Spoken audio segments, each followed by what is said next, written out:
Welcome everyone to another IDEAChatCNY. It's your host, Tony Kershaw. IDEAChatCNY is a live web series based here at Syracuse University, dedicated to helping budding entrepreneurs and thought leaders all over the globe. We do interviews with awesome people doing amazing things so you can get the advice you need to launch successful ideas or land great jobs. In the past, we've covered topics related to startups, tech, design, media, and so much more. Before we bring on our guest for today, I want to invite you all to use the hashtag IDEAChatCNY on Twitter to send in comments or questions. You can also submit questions with the blue button below or comment in the live chat feed on the right. Also, follow at IDEACUS to stay up to date on the latest news, trends, and more happening in Central New York and beyond. So, today we will be talking with Sinclair Schuller, and we'll be talking about the entrepreneurial revolution taking place in upstate New York. A little bit about Sinclair. So Sinclair is the CEO of Apprenda. With his two co-founders, Apprenda has secured $32 million in venture capital from funds NEA, Ignition Partners, High Peak Ventures, and Safeguard Scientifics to deliver private and public platform as a service to enterprise developers. Apprenda is the best way for enterprises to develop the next generation applications or modernize existing applications for the cloud.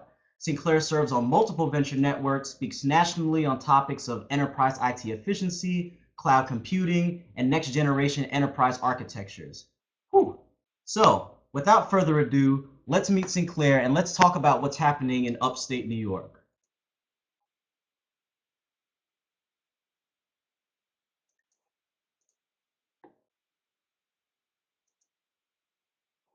Let's get him on screen. What's going on here?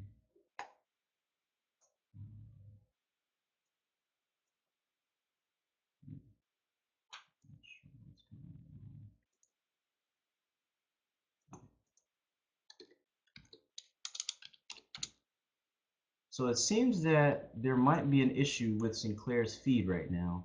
So in the meantime, while we're waiting for Sinclair to get on the air, I want to share some of his contact information. So, like I said before, Apprenda is a an amazing company some that has raised $32 million in venture capital. They are a they work a lot in the financial. Oh, there we go. Where did we go? There we go. There we go. Hey, we got to figure it out. There we go. Okay, so I was really trying to figure out what was going on there, so I'm glad that we finally got you on. I was Yeah. trying to explain Apprenda, but there's no one else better to explain Apprenda than you. So Well, thanks for the invite, Tony. tell Yeah, us a yeah, little no problem. tell us a little bit about Apprenda and tell us your story. How did you manage to raise $32 million? That's pretty impressive. Yeah, it's a long story, so I'll give you a brief Go version of for it. it. But So make it quick. yeah. So my co-founders and I all come from technical backgrounds. We'd worked in a variety of companies. Myself, I worked at Morgan Stanley for a while as a software developer, and I got to experience what it was like to be a software developer in these really big enterprises, these huge organizations. And working in that sort of environment, you learn the process of how they build applications, how they run those applications. And you look at any big company, they typically will have in the order of thousands of applications that they've built over the course of a few years. So that daunting number of thousands of applications and going through the process of building those apps led me down a path where I started to see what the failures of the current IT models were. Go to any average enterprise and look at a developer like former Sinclair, and the approach to building an app was that you would spend 2 or 3 months writing the application. And then to get the application up and running, it would take you 2 to 3 months. So it would take you 6 months on average to deliver an app. And half of that time was spent asking the IT teams to get you servers and proper security and networking set up, all these various components that were required to just get the app out the door. So on that 6 month window, that time to market window of getting an application up and running, you'd spend half the time actually writing code as a programmer and half the time babysitting processes to get the app deployed. Take your average, let's say Fortune 200 company, and they'll have about 10,000 custom apps in their portfolio. Uh, 10,000 apps in the portfolio, 3 months a piece to get deployed. That's 30,000 man months across an organization. So 30,000 man months of babysitting processes. It was a super frustrating thing as a developer to have to go through. And then second, we also noticed that the way we were writing applications was redundant. We'd write an app, we'd get it deployed, we'd move on to a new project, and we'd be reinventing the wheel. The way we wrote those applications had a lot of similarities. So my co-founders and I stepped back and said, well, geez, what if we could invent a software layer that would sit on top of all of those servers and commoditize that 3 months? What if it could take 90 seconds instead of 90 days to get an app up and running? And we could equip and empower the developers inside those large enterprises to very quickly get their apps out the door. And then second, what if we could take the more sophisticated things we were doing in terms of building those applications and make them standard components, building blocks, if you will, that any developer could use to build new applications going forward. So they weren't reinventing the wheel each time they took on a new project. Um, that was really kind of the seed of the idea, was our own personal pain. I've used the phrase where patients would become doctors, right? We've gone through that pain, and we decided that there was a way to fix it. And frankly, from there I don't want to use the word easy, but it was obvious. It was, let's build a prototype. Let's go talk to some people that we know in the upstate New York area that could invest in this to get us going. Mhm. And we acquired our initial capital, about $1 million worth of seed stage money, with High Peaks Ventures here in upstate New York, and use that as a springboard. Really, the idea was we could use that little bit of capital to go from an early prototype to something that was more viable in the context of the market.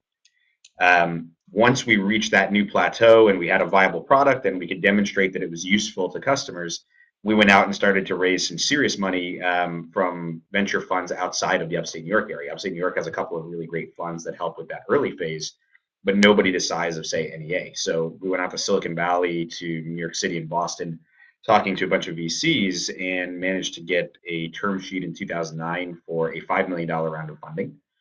And we use that to really launch the tech at a market level. So we got some initial customer traction with that money, and then we need to scale it a bit more. And in 2011, we pulled down 10 million in capital from Ignition Partners in Seattle and used that for the next phase of our evolution to grow our sales and marketing team. And now we're out there with a bunch of paying customers, successful deployments, and sort of thing. So the question became, if we want to own this space, if we want to be the standard technology in cloud for the enterprise, what do we need? And like any good company, you end up at a point where you're undercapitalized. You end up with having the need to spend more money to build the business. And that drove us to close a $16 million round of funding in November of this past year. That's fantastic. So I have a question. How did you manage? So, okay, so you started up here in upstate New York, but then you went out to Silicon Valley, you reached out to Seattle. How exactly did you manage to, make those connections? Was that something that happened organically, or, was it some cold calling? What'd you have to do? Yeah, it was cold calling. I mean, I grew up in a town named Gilboa, New York. I don't know if you know where Cobleskill is, but it's like that part of New York. And yeah, I mean, I had 18 people in my high school class when I had graduated, 18 or 20, whatever it was. And I worked on farms my whole life, right? So like that was kind of my upbringing. And you don't really build a Rolodex of Silicon Valley VCs by working on a farm. So really, it started off with cold calling. My co-founders and I built a list of VCs that we thought matched a specific profile. We wanted to work with investors that have dealt with this type of technology before. We weren't on the consumer side, we were on the enterprise software side. Then we looked for specific partners within each one of those funds that we thought the message we had would resonate with. And the reason we did that is you want to be laser focused with everything you do in a startup, including raising money. You don't want to go pitch a bunch of people that will be unlikely to invest. So we stack ranked it based on likelihood, and started to just cold calling. We sent emails. So I opened up Outlook and I crafted this really nice email around our vision, what we were trying to do, and I would pull the false line of, "Hey, I'm going to be in Silicon Valley in a couple of days, so if you're interested, let me know." I didn't expect people to bite, so all of a sudden people started saying, "Yeah, that'd be great. Why don't you stop by?" So I'm scrambling trying to find tickets to book a flight out to the valley. So, cold calling has been our thing at Apprenda. We find that it's just another form of a good work ethic and hard work. So we invested a tremendous amount of energy early on to get over the fact that we had no connections and we were in a part of the United States that typically nobody invested in. Wow. So that's a really good note for all those that are watching. Cold calling is super important. You can't be afraid to make those calls and hear someone say no, because I'm sure you probably have heard some folks tell you no, right? Oh, of course. I mean, you have to get the no's before you get to the yes, right? If you get a yes your first time, it's not because you had a magic touch; it was complete luck, right? So, Yeah. I think we ended up pitching 54 different VCs for our $5 million Series A, and we had, I'd say, a good dozen to dozen and a half that displayed real interest, and then out of those, about half that were pursuing an investment with us at a more deeper level. At a deeper level, I suppose all levels are Cool. more deeper. And then we got it down to, I think, three where we had really active opportunities with them to pull down some money. Hmm. So I'm just going to keep diving down this vein because this is a really good one. So how Sure. exactly did you compile that list? Did you just go on Google and search, venture capital funds, or like was there a particular strategy aside from, aligning them with your goals? Yeah, luckily I had my two co-founders were always great about this stuff. We'd kind of sit down and be like, "Hey guys, Abe and Matt." It's like, "Abe and Matt, why don't we just start going through websites and you guys pick a bunch of names you think look good, do some research, look at their portfolios." So we all started doing this and updating this spreadsheet with all the names and companies and funds that we thought were interesting. And we'd also put down some notes like, well, the reason that this particular fund looks interesting is they invested in XYZ company, which to a degree is kind of like what Apprenda was trying to do, so they should be familiar with at least the problem space. So it was brute force. I mean, everything about what we did early on was brute force. There was no magic. There was no silver bullet. Gotcha. Okay, so let's shift focus a little bit. We're here to talk about upstate New York and why you decided to stay. You made some great contacts out in Silicon Valley, you went all the way to Seattle, but you ultimately decided to stay here in Central New York. In a blog post that you shared with us last week, you had a really, really great line in there, and I just want to read it for our guests and our viewers out there. You said, being an enterprise software company outside of New York, Silicon Valley, and Boston gives us the advantage of giving us the advantage of forcing investors to focus on the viability of our business and not the vanity of our location. What did you mean by that? Yeah, so you end up with this filtering criteria with some VCs where they won't invest or don't want to invest if you're not in a particular part of the world or a part of the United States.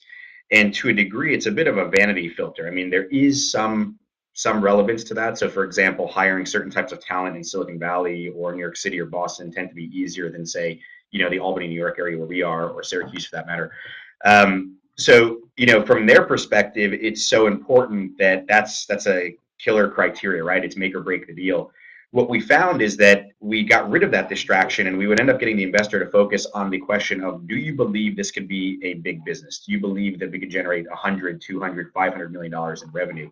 And we started getting the answer of yes, we understand the problem space. We know who your customer is. We know how much money they pay for the sort of technology. So then the second question would be, okay, so would you really make an investment decision based on where? Right? Do you believe that it's such an important factor, more important in fact than the business itself and the type of customer and the solution and the vision, that you would opt to not invest? So you kind of inverted the questioning. And you get smart investors saying, well, you know what, ultimately, if it's a good business and a solid team, we would invest wherever you are. So that led me to believe for a lot of investors, it was more of a vanity point, a thing that they would like to have in their company to be in Silicon Valley or to be in New York City, but by no means was it the defining factor for that particular deal. Gotcha. So, why exactly did you decide to stay in upstate New York? Yeah, it's an interesting question. So I went to RPI and I come from a very nerdy background. I've got math and computer science degrees, and I grew up in this area. So Gilboa, New York, where I was raised, is about 45 minutes southwest of here. And kind of in this area, one of the things that I always like is the underdog fight, right? We've always been an area that at one point in history was super wealthy, doing very well during the industrial age, and that kind of all went downhill. And we started to notice a peculiar thing. There's still an amazing amount of talent. If you look at the ratio of masters and PhD students in the capital region versus, the general ratios across the United States, it's pretty high, which points to a very educated workforce. And one of the most important things in building a company are the people, right? What sort of people can you surround yourself with and bring into the company to help build that vision to really succeed? And by no means was this area lacking that. So, being the key ingredient in building a business, we started saying, well, all right, why exactly would we move? When we pulled down the capital, initially the discussion was maybe we should move the business to New York City or we should move it to Silicon Valley. We said, look, we're small right now. Let's just see if we have any trouble building the early phases of this business. And if we do, we can make that decision. Once we started hiring our first employees and getting some of our first customers and seeing some level of success, we saw that not only was it possible, but in some cases it was better to be in upstate New York. It aligned with a lot of kind of cost of living, quality of life type metrics that we all found important in the company. A lot of us are very outdoorsy individuals, so it's aligned with that sort of lifestyle. And we didn't have the lack of human capital that we thought we might bump into. We very actively went out and started recruiting and finding amazing talent in this area. So we ended up building a killer R&D team. We've got some great sales folks, marketing folks that are all here in the Albany area. And then what we decided to do is that strategically we opened an office in Manhattan, and we're probably going to open an office in Europe very soon to hire certain types of assets that make sense in territory. So we have sales folks, for example, that are in territory because our customers expect face time. So we get over the whole, well, what about the talent we can't get in upstate by opening these clusters in strategic locations? Gotcha. So actually, that was a perfect segue into my next question. So, what is the next step for Apprenda? Like, where do you see the company growing? Are there any opportunities for talented people to join your team? Yeah, so we went from about 22 people 2 years ago to almost 65 now. So we've grown a pretty good amount in the past couple of years.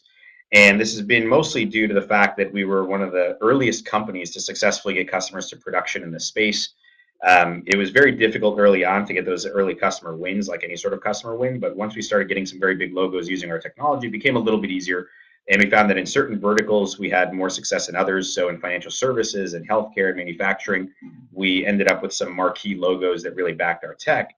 And that led us to believe that, not only is this market real, but we could probably grow the company faster than we anticipated. So when we brought on that capital from Safeguard Scientifics in November, the 16 million, the latest funding round, we said, well, where do we want to invest it? If you look at our investment profile over the past 4 years, 4 years ago, we invested very heavily as a proportion of all of our budget in R&D. It was almost 90% of all our spend was in R&D. Hmm. As we started going out more into the market, it became a 60-40 ratio where 60% was invested in product development, 40% in sales and marketing. And now we're trending more toward a 50-50 mark, or in fact, a 60-40 the other way around, where business operations, client services, sales, and marketing are making up a larger portion of our spend when compared to R&D. That doesn't mean we don't invest heavily in R&D, just as the numbers grow, we're proportionally shifting to being an operating company that's going out and selling. The reason I mention that is that where we see Apprenda going next is this idea that we can own this space. We firmly believe that getting to, say, $100 million in revenue is something that's very tangible for us in the coming years here, and that we can grow this company to be a very large company in a pretty short amount of time. Awesome. So I'm actually going to share the careers link because, as you mentioned, it looks like there are some sales positions that are open. So for those of you out there that are looking for jobs, students, SU students, I know you're watching, check out their website and apply for some of these positions because this is a growing company. And if there isn't anything that I haven't told you all already at the career fairs that I was at today, it's you want to work at a startup, okay? Because startups are cool. You get to meet folks like Sinclair, and yeah, you're in on the Well, Tony, if ground. I can chime in too, the other interesting thing about a startup. So one, actually, we have openings in just about every department, but the interesting thing about a startup is that the magnitude of the outcome of the decisions that you make tend to be very high. So you can impact the business in a meaningful way.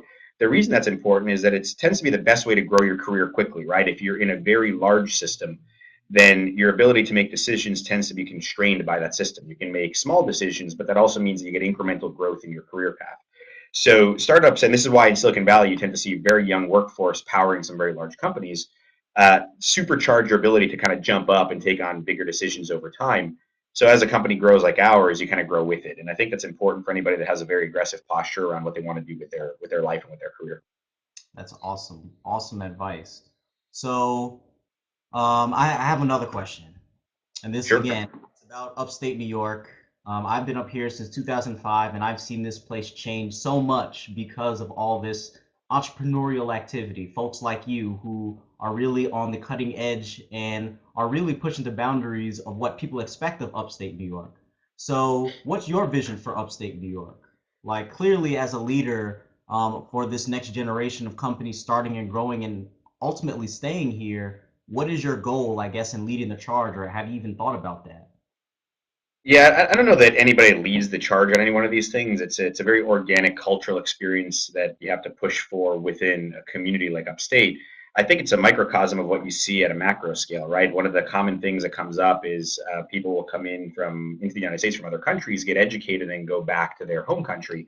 And it's a bit of a brain drain, right? We invest a lot of energy in educating folks who don't contribute to this economy directly. I think the same thing happens in Upstate. The number one goal for everybody should be to create interesting jobs, interesting work. It's not necessarily about the pay. It's not necessarily about what industry it's in, but it's something that's interesting and challenging so that people who go to Syracuse or go to RPI where I went or Clarkson further upstate, they don't need to go someplace else like Silicon Valley or New York City or Boston to find that interesting work. So the more that we can keep talent close to home, the better the outcome is because we have such a high saturation of, like I said earlier, intelligent people in this area, especially at the university level, that the one problem we need to solve is to just give people the right amount of work and the right amount of interesting things to work on, that energy stays within the upstate community. Once that happens, I think within a good 5 to 10 year period, you see a big shift culturally in what happens. And the reason that that's true is that they'll go work at companies like Apprenda or any other startup that's upstate. And whatever happens with a company like Apprenda, they go back out into the workforce with a high degree of education around building a business. And whether they start their own or join another one, the overall education quotient in the local market goes way up. Awesome. So I'm actually going to take this opportunity to uh, hopefully we can field some questions from our audience. So just a quick note for those of you who are just tuning in, we're talking with Sinclair Schuller, CEO of Apprenda. Feel free to submit questions using the blue button below. And so we actually do have a question from Dave Gannett. And so Dave wants to know if you have lots of sales experience and a degree, do you have entry level jobs? Yeah, so the way our sales organization is structured is that we have an inside sales role, which essentially is working with customers very early in the sales cycle. And that's our entry position, essentially. So once you come into that role, the focus ends up being on working with the early part of our sales cycle and moving a customer on into our direct sales team, which is kind of the later stage part of a sales career. So that's the two phases that we have. And yes, we do have openings. Awesome. So I actually have a question. So today I was at the engineering career fairs, trying to get students jobs at startup companies. And one of the, I guess one of the difficult questions that I have trouble answering is those questions asked by international students. So you mentioned this, you have students coming from all over the country, coming to study here in upstate New York, but they leave and many of them want to stay. So what's your take on the whole international student population? I know sponsorship is like a big deal nowadays. So what's your take Yeah. on that? Yeah, so we at Apprenda sponsor H-1Bs. We have people that come from other countries and work as part of our team, and we're opening, as I mentioned, shop in Western Europe relatively soon. So, from my perspective, I think that anybody that comes in and can be a positive force for contributing to a local or the macro U.S. economy is somebody that, if they want to stay, should be able to stay. H-1B sponsorships have always been very difficult. The quotas tend to be very limited. The allocations tend to be a bit lumpy. So something that smooths that over with respect to immigration rules and laws is an interesting thing to us. And it's mostly because we all have the attitude, or at least, a chunk of us at Apprenda, that it's always the best person for the job, right? It doesn't matter where you come from. If your skills are top notch and you're amazingly intelligent and you've got a great work ethic, those are the qualifiers we care about. It's not where you're from, but rather what you can contribute to not only Apprenda as a team, but the overall economy. Awesome. So I don't know if we have any more questions. So, and we're actually running kind of low on time. So is there anything that you wanted to, I guess, share with our audience? Any nuggets of knowledge, any advice maybe for those that are really interested in possibly working at Apprenda or maybe just starting their own company in upstate New York? Yeah, I think the one thing that I'll mention, I give a whole talk on this, but it's the idea of risk, right? I think most people need to get comfortable that it's okay to just try something and make a mistake. I've pointed out that 200 years ago, if you made a mistake, it likely meant that you would die. Now, if you make a mistake, it usually means that you're going to be living in mom's basement for, whatever, a few months until you figure things out. So the cost of taking on risky enterprises and going off and trying something new tends to be a very low cost in the context of what humans have gone through in the past 50,000 years. So I think we should feel a bit blessed that we have those opportunities and go after them and not be so worried about the negative of what's going to happen and focus on the upside. True. Actually, we just got a question. I totally agree with that. That makes so much sense. When you put it in the span of, the last 50,000 years, what really do we have to complain about, right? Yeah, that's we very, very little. So we're quite fortunate. So, okay, so I think we have enough time to answer one more question. So, Dee wants to know, I guess she read your blog post and you mentioned that Upstate has visions for the future. She wants to know how we can find mentors with a great vision and passion. It's always tough to find mentors, at least I found, right? It's not so much about who they are, but rather is it somebody that aligns with what it is that you want to do. I'm a firm believer that you shouldn't go do something just because it sounds like it might make you money. Do the thing you love and you'll figure out how to make money. I don't care if that's painting or programming a computer, whatever it might be.